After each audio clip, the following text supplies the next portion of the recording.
cette catégorie à Auteuil est encore en tête. C'est Olko avec sa grande et belle action. Il a les commandes devant Kiros et Pinnacle Outdown en 2 et 3e position. Derrière, il y a Dream Riquet, il y a I Love Bamboo qui est 5e avec Mazarin du Berlay à son extérieur. Cosimag un poil brillant, Dinosaure qui essaie d'être concerné par Ludovic Philippon, Camiador est dans son dos, ce sont la 2 des favoris. Kafkaïen en dehors, Cœur étincelle à la corde. À l'arrière, il y a Princesse d'Ulysse, notamment avec Angelo Zuliani. Il y a également Dixon Senora qui a été un peu sollicité déjà depuis le départ. Farceur de Théier, patiente comme à son habitude devant Néant As, Miss Grillé. Et en dernière position, on est toujours en train de patienter avec le vétéran Forza. Et le passage devant les tribunes, et pour sa première participation à un quintet, c'est Mia Bars Hugono qui mène avec le numéro 1 Olko.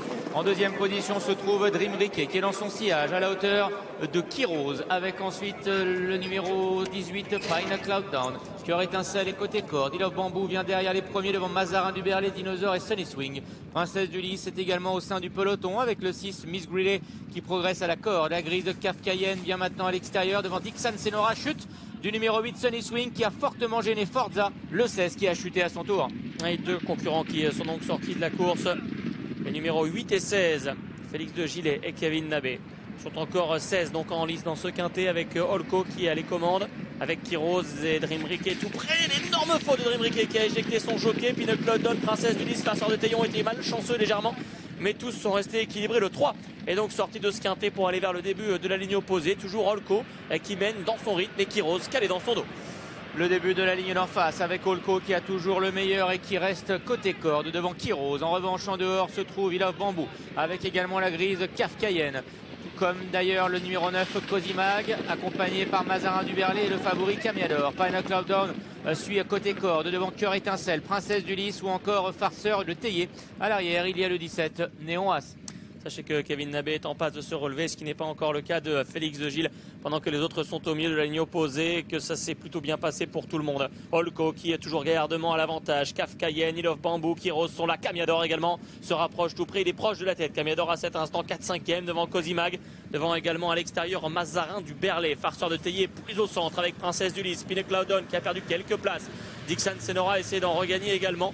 Néant As c'est plutôt côté corde et on essaie de quitter l'arrière-garde avec Cœur étincelle. C'est dur pour Miss Grillet pendant que Cosimag a sauté le passage en sable. Incroyable Olko qui a toujours les commandes de ce quintet, et ce alors qu'ils vont aborder maintenant le tournant final. Dans son sillage il y a Kafkaïen, ça se resserre, peloton très compact avec à la corde Kiros, à son extérieur Cosimag. Voilà I Love Bamboo également qui vient avec des ressources. Il y a Camiador le favori qui est tout près, Mazarin du Berlay, Princesse d'Ulysse et côté corde le numéro 18 Pinnacle Down. Rien n'est fait encore à mi-tournant final. Olko tient toujours le bambou, il a l'avantage devant I Love Bamboo, Kafkaïen qui est là. On tente de progresser avec Camiador, Mazarin du Berlay, Princesse d'Ulysse également qui s'annonce. Dinosaure, Dixon Senora sont au contact pendant que Pinnacle Outdown est courageux côté corps.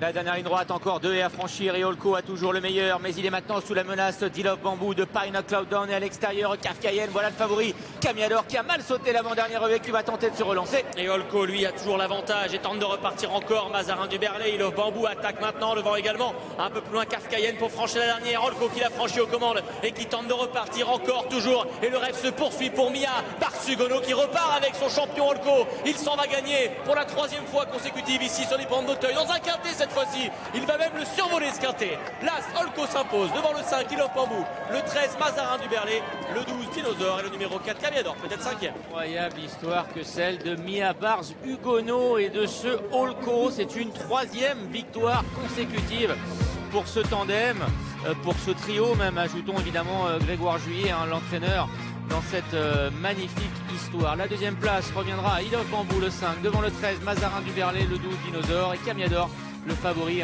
qui est 5e. Il vient entre guillemets sauver un peu les meubles. C'était une première sortie dans un quintet pour Grégoire Juillet, une première également pour sa partenaire Mia Bars Hugono. Et bien pour une première, c'est une réussite.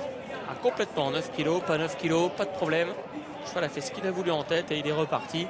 On peut donc dire qu'il a attaqué son second semestre d'Auteuil complètement déclassé en 46 de valeur. Il va tutoyer les 60 bientôt. Une histoire à la Amandio pour cet Olko. Bravo vraiment à toute l'équipe et à Mia Bars Hugono qui a relevé un sacré défi cet automne en 3 tentatives ici. Félicité par Johnny Charon. Et Love Bambou fait une bonne rentrée pour terminer à la 2e place. Un quintet malheureusement entaché par la lourde chute à la haie du pavillon. Alors si Kevin Nabé s'est relevé, je le vois, il est debout. En revanche, Félix de Gilles, lui, est toujours au sol. Il est pris en charge. Grosse chute pour Félix de Gilles. Bravo donc à Olco, mis à barres Hugono, alors que vous voyez que Robert Lawedy s'est également relevé. Olco et mis à barres Hugono pour l'entraînement de Grégoire Juillet qui sortent